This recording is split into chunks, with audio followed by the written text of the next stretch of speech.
Hey, everybody, this is Ken Quinn with U.S. Term Limits. I want to thank you for joining us this evening. I've got some other folks here with me. And hey, guys, let me make sure you're unmuted. Why don't you introduce yourself? Well, hi, everybody. I'm Aaron Jaquette. I'm the State Director for U.S. Term Limits in Kentucky and West Virginia. Thanks for joining. Hey, I'm Ron Hooper. I'm the Western Regional Director that takes care of all the Western states. All right, gentlemen. Hey, we did it. Last week, we had a little bit of a disaster with this platform, and it went kind of chaotic, but I think so far things are going well. We've tested out the system, and I think we're going to have a stable night. So we want to thank everyone that has joined us. We are going to cover a lot this evening, so we're going to be jumping it right into it. And so before we kick off, I have to go and grab my screen, and let me just pull up our presentation. And for those of you that are kind of new to U.S. term limits, we are working on something that, 82% of Americans want, and that's a term limits amendment for Congress. And so we want to thank you for joining us this evening, and we are going to get into the nuts and bolts of what we're working on, how we plan to make that happen. And can you guys see my screen right now or not? Let me We can. You can. Okay. Let's see. I'm going to. Why don't I do this, guys? Let me make this fairly large so that everyone can see it once we get into the presentation. And I'm going to turn off our screens. Can you guys still hear me? Yep. Looks great. Okay. All right. Okay, so thanks, everybody. We're going to kick this off with a question, and how we are going to do this is I can see the comments that you folks are making, and so what I'm going to do is monitor the comments, and the person that provides the first correct answer will win. And Aaron is going to reach out to you to get your mailing information so we can get this out to you. So our first gift, our little prize we're going to do, and it's actually kind of, the timing on this is perfect because I'm in Maine and we are about to get our first snowstorm tonight. So our first prize, let me come back into the screen here so you can actually see this, is going to be a little U.S. Term Limits winter cap. I just thought that's kind of perfect with winter on its way. So let's kick this off with a question. And the first question is, it's term limits related. Which amendment put term limits on the president? Which amendment put term limits on the president? And when I see that first answer, I'm going to try to highlight your name. And it's going to show up on the screen, and you will be the winner. And then we've got another prize down the road here. So we're going to save that one until the end. And do you guys see anyone with the correct answer yet? Nope. Nope. We have a guess. Yeah, I saw a guess. Okay. Not there yet. Okay. What we'll do then, we're going to continue this. And Aaron, why don't you monitor the answer? I will. And write it down. And we might have to pick it up afterwards and announce it at the end. Okay, so let's just jump into our presentation this evening. Let me take off my video again.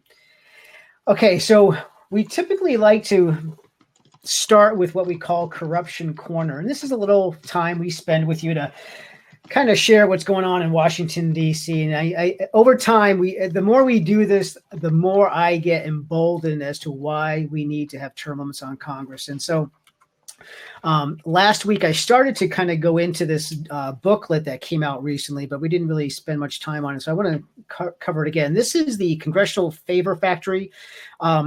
This is actually put out every year, and Senator Tom Coburn is behind this. He and actually Senator Barack Obama passed, they introduced a law, and let's see, the law was back in 2006, the Federal Funding, Accountability, and Transparency Act.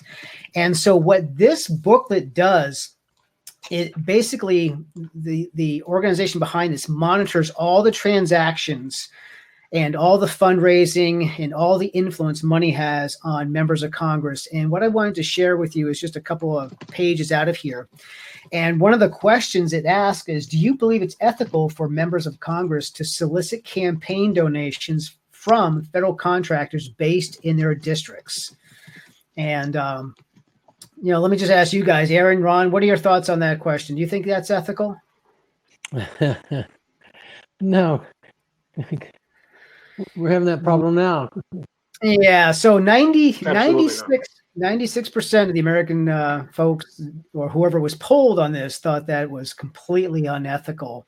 And about 70% of those folks think it's a very important issue. Well, I know it's an important issue. And what this booklet shows, it's kind of neat. I highly recommend you download it. It's a PDF, and they took 8 members of Congress, and you probably can't read it here, but what they show is the influence that these members of Congress, it shows the campaign donations made not by the company, but by the employees of that company, the PACs for that company, and the affiliated lobbyists for that company. And then on the right side, you can see the impact that those donations had. Now, is it quid pro quo? I know that's a phrase we're hearing all the time now.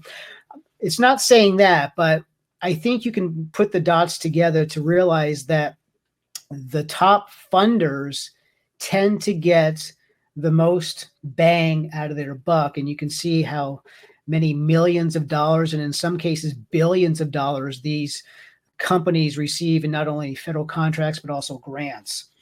So guys, this is a huge, huge problem. And you can, what's interesting, check out this website. You can look up your own senators and members of Congress, of House Representatives, and do your own digging and see where the money's coming from. And I highly recommend you do this. I remember doing this once on a legislator who was pushing, I think it was like fiber optics, and it had to do with something to combat the drug opioid crisis. And I'm like, what's the connection there?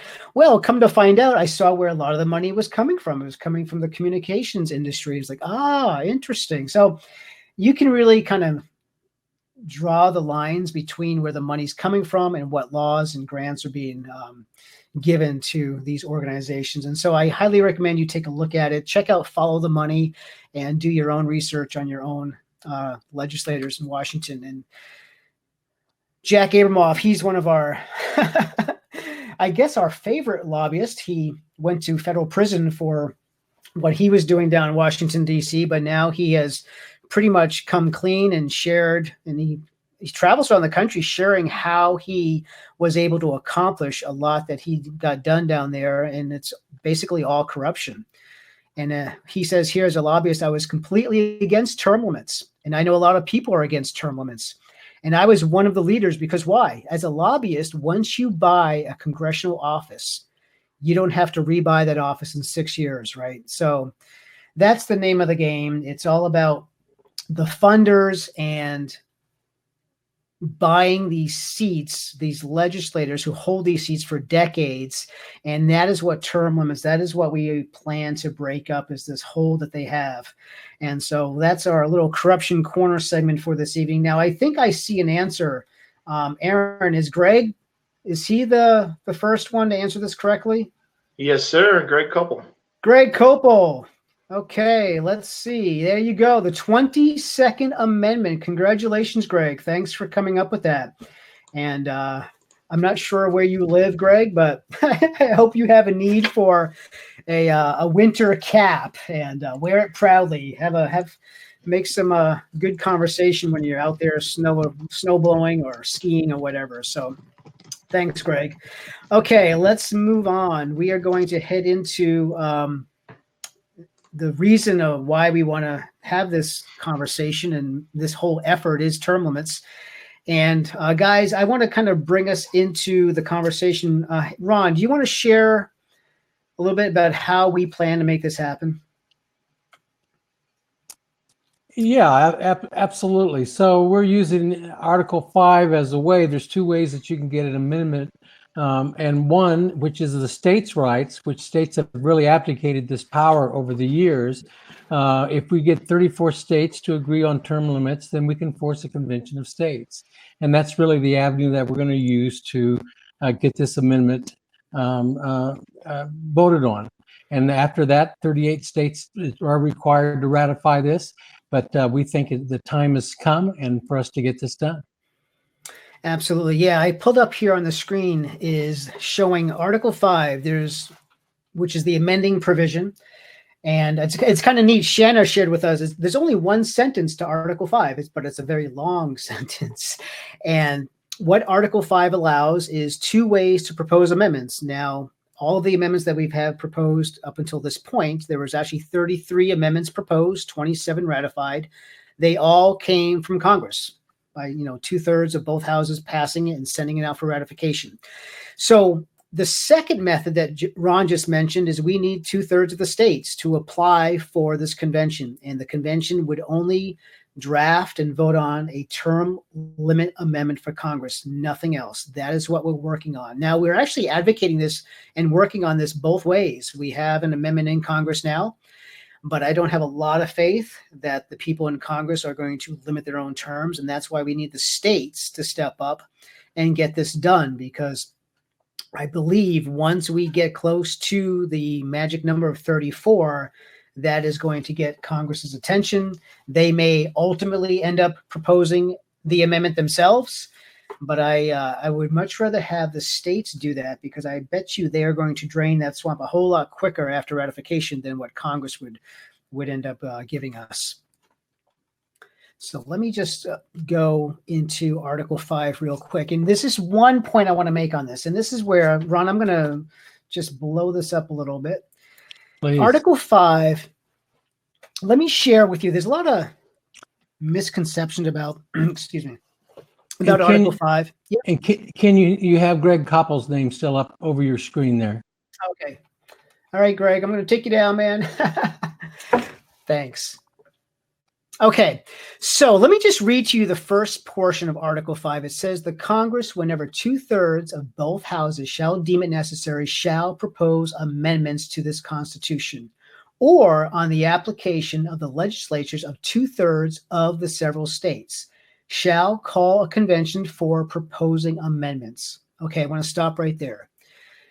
Now, everyone sees the word amendments in the plural, and they get really confused over this. They think that once a convention is called, that it mandates that multiple amendments must be proposed. That is not the case. And it's just a matter of reading this. Let me ask you, Congress has proposed 33 amendments. Now, other than the Bill of Rights, which initially was 12 amendments as a package, each one, however, had to be ratified individually, but they proposed them all at the same time. All of the remaining amendments were proposed singly or individually. Now, if you notice the wording here, it says Congress shall propose amendments, right? Well, does that mandate it has to be more than one? Of course not. And Article 5 was really designed to be allowed either by Congress or the states to introduce one simple amendment. That's how most of the applications in our history have been applied for one amendment. And so obviously the states have the same opportunity to introduce just one amendment, and that is what we are working on, one amendment for term limits. And I just want to prove this point, just to be clear. This is from the Federalist Papers, number 85, Alexander Hamilton. Definitely read 85 because it covers the Article 5 convention in quite a lot of detail. But here is where he says this, quote, but every amendment to the Constitution, if once established, meaning once the Constitution's been ratified, remember this was before it got ratified, would be a single proposition and might be brought forward singly. The will of the requisite number would at once bring the matter to a decisive issue, and consequently, whenever 9 or rather 10 states were united in the desire of a particular amendment, that amendment must infallibly take place. It can't be any clearer than that, right, guys? Very. So that's what we're doing. We are calling a convention for term limits, and we thank all of you for joining us. And I am going to hand this over now. Rob, Aaron, let me bring you into the screen. Yes, sir.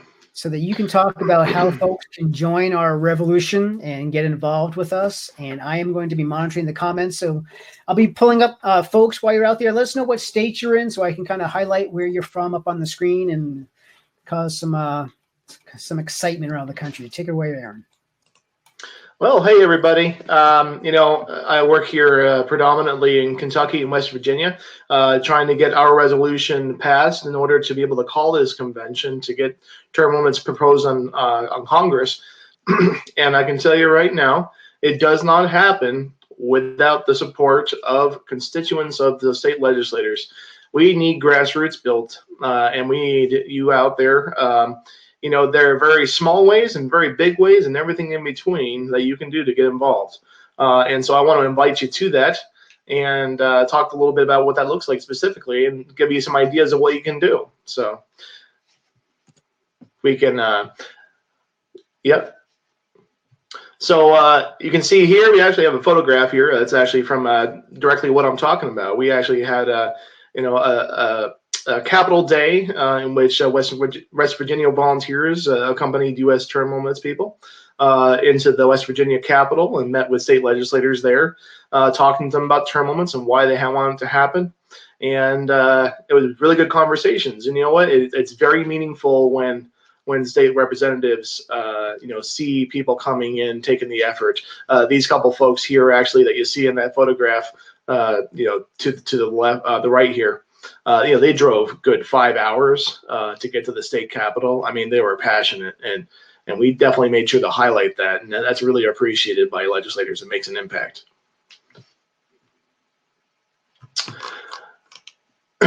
We have a very hard road ahead. If you think about this, yeah, we have to pass 34 states just to have the conversation about term limits, to get the term limits proposed. That's a long road because it's not simply passing a state. If you consider what's passing a state, there are two chambers in all but one state legislature, right? And so there are 76 different legislative bodies to pass, and not to consider we have to get through committees and even subcommittees. There are many hurdles to getting this done. And so, we really need grassroots. That support there makes a huge, giant difference in getting the thing done. And you know what? It's hard. I know myself. I was a volunteer doing this kind of thing for a couple of years, and it's hard when you're working a full-time job. Some of us have two jobs. I know I did when I was a volunteer. And there's so much going on with life and work and other priorities going on. You got a report due for the boss, tomorrow, and there's just a lot of things that come into play and a lot of distractions. But we need to understand, we can't get this done without folks like yourselves. And so I want to impress upon everyone watching here, we're not expecting that you can come in and kind of save the day and be Superman, right? There's only so much you can handle in one day, but you know what? A little bit from a lot of people goes a long ways, and we want to build that around, what you're capable of doing, what you're interested in doing. All of that, the sum total of all that makes a giant difference. So I can tell you right now that grassroots support really drives the legislative process for our resolution. Constituent pressure is the #1 way to move a legislator. It simply is. I mean, that they're there in office to serve the needs of the desires of their constituency, and when they hear from a bunch of their constituents, hey, we want term limits on Congress, they're gonna listen, right? And our job is to make sure that they do, that they hear you loud and clear. We mentioned, I think before, 82% of Americans want term limits on Congress. 82%. I challenge you to tell me, what is another issue that is that by nonpartisan that we have today. I really don't know.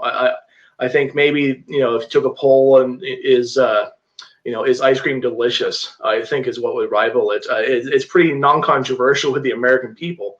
And it's a little more controversial with Congress, and so we have to get this done, and that pressure is going to make it happen. So we have to take advantage of that. We have an issue that is wildly popular. Let's get out there and make this a pressing issue. If you make one contact with your state legislator, here's something that everyone just watching here could do. Immediately, you can reach out and talk to your state legislator. Give them a call. You can send them an email. If you go to our website, termlimits.com, there's a space we'll show you a little bit later where you can enter in your address, and I'll pull up exactly who your state legislators are, and you can rattle off an email to them right there and then. When a constituent contacts their state legislator, in their mind, that counts for like 10 others in that district that haven't said anything, but they're assuming also take your position. So, if you do the math, add that up, if we have 100 people from a district, sending an email to a legislator, that's going to add up and really mean something to that legislator. A constituent showing up and taking time, perhaps at a work, to show up at a legislator's Capitol office, that means all the world. For them, that means 1 in 100. Can you share how important that is, and maybe some examples of how that went for you? Sure. I think it's one thing, if you had someone from U.S. term limits coming into an office and talking to a legislator about how important it is, and we're coming from U.S. term limits. Of course, we're for term limits. But if I come in, and I have 4 or 5 of the legislators, constituents with me, and they all share their own personal reasons for why they want term limits on Congress, that just makes so much more of an impact, because their job is to hear those constituents and take into consideration what it is that they desire them to do. It makes all the difference in the world. It really just it gives all the legitimacy in the world. We talk about the poll. The polling data is through the roof, but when you put a real person shows up in that office, it puts a personal face to what those numbers really mean. And especially if you're passionate enough to come to the Capitol and show up, it's huge. Yeah, one of the questions somebody has: what can they do to help instead of just Facebook? Are there other ways they can get involved to help us? Absolutely. There are plenty of ways to get involved. I know a couple in Kentucky here that I met and had a kind of a gathering together and had some lunch, and they often go to car shows. This is something that they do for fun. So they took a stack of some of our literature to kind of spread the word, and actually some of our petitions to get signed. And when they go to car shows, they just go around from car to car and talking to people, take a clipboard, and they get petitions signed. And the more petitions that are signed, the more we're able to extend our reach and let people know what's going on in your given state, and keep people in the progress, and builds the movement. And how many more of those people that sign up on that petition turn into be volunteers as well. So it just multiplies that way. So that it's really kind of unlimited what it is you might want to do. It's kind of left up to whatever we need, which is a lot, and whatever you feel like you have some expertise in, or you some desire in, we can work along with that. Yep. So when you sign up for that volunteer form on the website, there's several options you can kind of click, but we can also have a conversation with you and see what works for you. Awesome. And I just changed the slide there about meetings and organizations. Mm-hmm. So that's another example of something that can happen. If you are politically active as well, you're already kind of a bit of an activist, and perhaps you're plugged in with your county party, whoever they are, and you attend your monthly meetings in your respective county. You can be someone that says a few words on behalf of the term limits resolution at your county party. You are reaching very influential people at the local level who are routinely engaged in this kind of thing and have a lot of influence on state legislators. And so that's just a great find. So if you're willing to go and talk to county parties around your own area, that's a huge impactful thing you can do. Hey, There are Aaron, also events. Yeah. there's a question by Terry. Her question is, I don't know if you can see it, how many states have signed on, and where can I find out what state legislatures are coming up for a vote on this? Absolutely. Yeah, on our website, termlimits.com. It's right down at the bottom, actually. All this stuff that we're mentioning here, you can find on there. We have a progress map that'll show you how many states. There have been 3 states that have passed the resolution, and we are active in at least a half dozen others across the country, and just gaining steam every day. I can tell you that as far as I'm concerned, I'm involved in Kentucky and West Virginia. We're very active in West Virginia and Arizona, which we'll get to a little bit later. And so there's a lot going on. And even if you happen to live in a state that has passed the resolution, there's actually still work that needs to be done there even after the fact. So I would encourage you to check out on termlimits.com, and we'll be in touch. And we'll be going over some of the states that have calls to action. So Terry, stay with us till the end, and we'll be getting more of that to you just shortly. So thank you for your interest. Great question. Yeah, great. I'll change. Is there anything else you wanted to cover on that, Aaron? Yeah, sure. Just another idea. You can see this here in these monthly gatherings. This is something I've done here in Kentucky, and we're kind of multiplying this strategy. We kind of get together for lunch with local activists throughout the state, kind of rotate different areas, and some of our volunteers are going to take over, holding these gatherings as well. And they're a great way to make face-to-face contact. And the question was about, how do I do something beyond posting on Facebook and sharing U.S. term limits material and content. We can get out there and we can kind of share the word about what U.S. term limits is about, what our resolution is about, what we're trying to accomplish, and how you can get involved. So what I'm kind of sharing with you here tonight is very much replicable by a motivated volunteer in your own area. So if you go to that termlimits.com and sign up on the volunteer forum, that'll put you in touch with us, and we can talk about that if that sounds of interest to you. So you can become sort of a recruiter.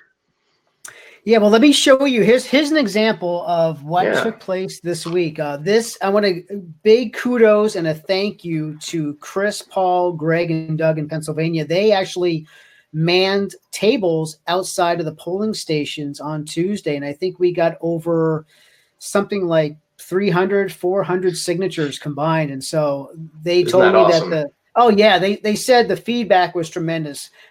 80% of the people wanted to sign on. And so this is what we need. This is how we hand out more information by signing that petition that allows us to communicate with those people in those states, so that when we do have a call to action, we send it out to them so they can participate. And so we definitely need more pledge signers, and bring a clipboard with you wherever you go and just have people sign these, and let's get them into our system so we can get them engaged.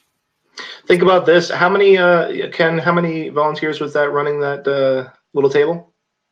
One person? One person. We had 4 different tables in 4 different counties. Yeah, well, look at that. That's a prime example. Your participation, even on just one day on an election day, and getting petition signers, they've replicated themselves by 300. I mean, that's huge. So all right, so let me show you how to get involved. And so if you go to our website, termlimits.com, right there under Take Action, you'll see a drop down, and you click on the volunteer for USTL, and that's going to pull up a screen that allows you to select different ways that you would like to help us. And we need as many of you involved as possible. We got to do this with the grassroots. We need you doing this. It's not good. We can't wave a magic wand and put term limits. And for those of you that are not aware, back in the 90s, term limits was huge. 23 states passed laws to put term limits on their own members of Congress, but the Supreme Court overturned all those laws. Most of them were voted on by the people. So we can't even do this at the ballot box. You can't vote on this. It has to come through an Article 5 convention or from Congress. And I'm betting on the convention. That's why we need you to put pressure on your state legislator and ask him or her, are you sponsoring this? If not, how come? Are you co-sponsoring? Have you signed the pledge? We have pledges for them to sign. We need them to pass this. So that's what we need from everybody listening out there. All right, I'm off my soapbox. Okay, Ron. Hey, Aaron, thank you so much. I am going to get Ron in here now. And all right. Hey, Ron, why don't you introduce our state director, Jim Olivey from Arizona? Yeah, Jim Olivey, a very interesting guy. He's our new state director. Just shows you the varied backgrounds that people have that get interested in this. He's from Chicago, former high-tech computer scientist, and then went on also a pilot and a restaurateur, and then retired and came to Arizona and got very passionate about term limits. Now is our leader in Arizona. And so we asked him to join us tonight, talk about two different things, a little bit about some of his legislative efforts and his grassroots recruitment and building that group. Jim, I'll just turn it over to you. Well, hello, Ron. Hello, Ken. And hello, everybody from beautiful, sunny Arizona. Ron, one little correction. I didn't own a restaurant. I own a grocery store. Not a problem. Not a problem at all. Aaron's presentation was very interesting and very insightful. And I'd just like to talk a little bit about what we do with the information that grassroots, that the general public sends to us, and the encouragement that we can pass on to the state legislatures. This last week, Ron and I met with Karen Fann and Kelly Townsend. Karen Fann is the Arizona Senate president. She represents Arizona, the Arizona Senate District 1, and Kelly Townsend is the majority leader in the Arizona House. Kelly is a strong supporter of term limits. She's a strong supporter of our cause. She is the House representative for District 16 in Arizona. Karen and Kelly both signed the pledge that we asked that legislatures to sign.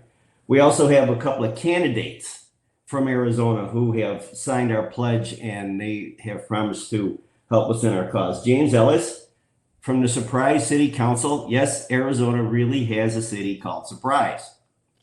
And it's really cute because it comes across on a newspaper like Surprise City Council. James Ellis signs the pledge. And Suzanne Scher, she's running for the Arizona Senate District 18. She's a pledge supporter or a pledge signer and a strong supporter of our cause. This week, just 2 days ago, I sent out an email to our petition signers in Arizona. The email asked for volunteers, and I'm getting a pretty good response back from them. I noticed there's some people who are on the air right now from Arizona. If you want to get more active, go to our website, go to About the Team, scroll down about halfway, and once you find me there, you'll get my email, and you can send me a direct email and tell me what you'd like to do and that you'd like to volunteer. Or you can go to the Arizona Term Limits page, AZ Term Limits, and send me a message from there. It's been exciting. It's been exciting, and I want to see this happen. Brian, anything else you want to add? And no, I think we're starting to see that happen. There seems to be urgency building out there in the general voting public, and we're starting to see it real time. Next week, we'll talk about some of the efforts that we had in Utah too. But, the goal here is people are really tired of the status quo, and they want to get involved, and they're frustrated with the way things are going and how that we're being represented. So here's a way, and all aspects of volunteerism is important to us. The biggest part is just getting other people to sign the petition. That's a big deal for us. It allows us to really see what district that those people belong in. So if we've got a politician that we have to get their attention on, we know where to go. So those pledge signers are very important to us. And everybody knows 10 or 15 people that agree with this. In fact, it's hard to find anybody that doesn't agree with this. And so to get them to go to termlimits.com and sign the pledge, that's big for us. It allows us to build this grassroots organization. And out of every 10 or 15 of those, we get one volunteer. So that's how important that is to us, to keep building that from pledge signers to volunteers.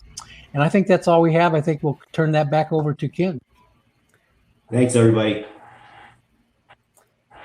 Well, guys, I lost internet access. My internet went down. It just came back, and looks like I showed up just in time. Okay. Wow. All right. Good job. I panicked there for a moment. You shouldn't have said anything. We didn't know. We wouldn't have known. I know. That's great. Okay. Let me try to share my screen again. Can you see the screen by any chance? I don't think so. All right. So let me try it again. Wow. All right. Here I come. Hey, Jim. Thank you so much, man. Okay. So can you see my screen, guys? No? It's black. Do you see the website at all? No. No. Okay. Give me 1 second.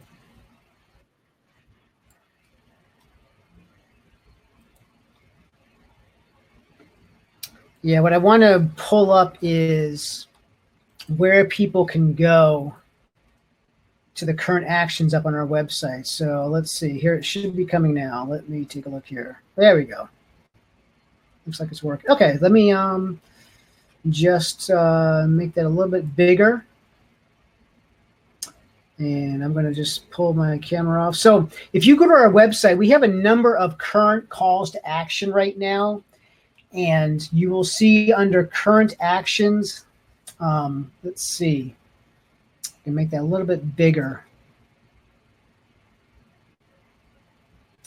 Well, if you see right there, I know we got Pennsylvania. If you're in Pennsylvania, we really need your help. We need emails going to the legislators, both the House and the Senate. We have an active resolution that we want to get to a public hearing and then a vote. So that's one of the states I'm currently working in right now. But you'll see there's a number. We have South Carolina, West Virginia, Kentucky. So please go to our current actions. If you live in one of those states, please take action and help us out. So that is going to be changing pretty much on a daily basis as we get more states engaged. And depending on where we are in the process, you'll be seeing these updated. So that's where you can go.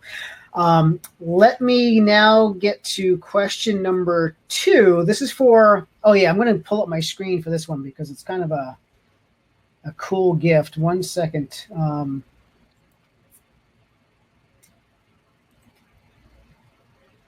trying to remove some of the, all right. Question number 2. And this is going to be for a T-shirt. You see this term limits Congress T-shirt for Congress. Nice blue. And so let's fire off the question here. And the question is very similar. It's related to the previous one. What was the date that the 22nd Amendment was ratified? What was the date that the 22nd Amendment, that was term limits for the president, was ratified? And if you were following us over the past year, we actually started a new tradition annually. It's called Term Limits Day, and this is the date we are holding that event. And the first person that gets that correctly will win the T-shirt. And Aaron, keep your eyes open if you can for that. And let's see, are there any more questions we want to, I'm looking at some of the questions over here on the side. So is there anything, Ron, that you want to share that we didn't cover yet, or Aaron? Well, I appreciate Aaron's presentation tonight. I think that really goes to the core of people's interest and the popularity. We do need to memorialize the popularity. Every polling that we do shows that over 80%, 85% in some cases support this. And so it's the most popular cause out there today. And so we obviously need to use that as leverage to make this happen for our kids and our grandkids. I mean, we just see the deterioration every day. And so this is one thing you can do without just becoming frustrated. Yeah, I would hammer that same point home. 82% of Americans want to see term limits on Congress. The number keeps growing. It's inexcusable that we don't have them already. And, the reason has been, why would Congress do it to themselves, they think, right? Well, we got to make this happen. We have to make this an issue in the states because they are the checks that will bring that about and put Congress back in its corner. Congratulations, Terry. You got the t-shirt. Ooh, nice job. The answer is February 27th, 1951. That is when the 22nd Amendment was ratified, and that is National Term Limits Day. So please wear your t-shirt proudly on that day, Terry. We really appreciate it. Aaron, if you could reach out to Terry to get her mailing information, I'll get that out and ask her what size t-shirt she would like. And I'll tell you, when people see that phrase term limit Congress, whether it's a table runner, a t-shirt, a hat, if you check out our store on our website, you can buy all this stuff. And I'll tell you, it's a great conversation starter. I'll go to the store on a Saturday morning with my wife wearing a shirt, and people are like, yeah, we need that now. And I'll tell you, it's like I try to get them to our website, get involved. And that's why we're doing this, folks. We need your help. We need everyone spreading this message. It's got to come from you, from the ground up. Those in power don't want this. They are going to do everything they possibly can to stop this and prevent this from happening. But we, the people, need to take charge of our own governments, and we got to get rid of these incumbents, these career politicians. So we need your help. And I think with that, I'm about ready to sign off. We did it within our 45-minute goal. We try to keep these calls to 45 minutes. And I just want to thank all of you for joining us this evening. Please share this out with your friends. We will be doing this every Thursday night at this time. And so we want to thank you. Guys, any final words of advice? Hashtag term limits. It works for everything. Termlimits.com. Sign up to volunteer. Let's do it. All right. Good night, everybody. Take care. Bye-bye.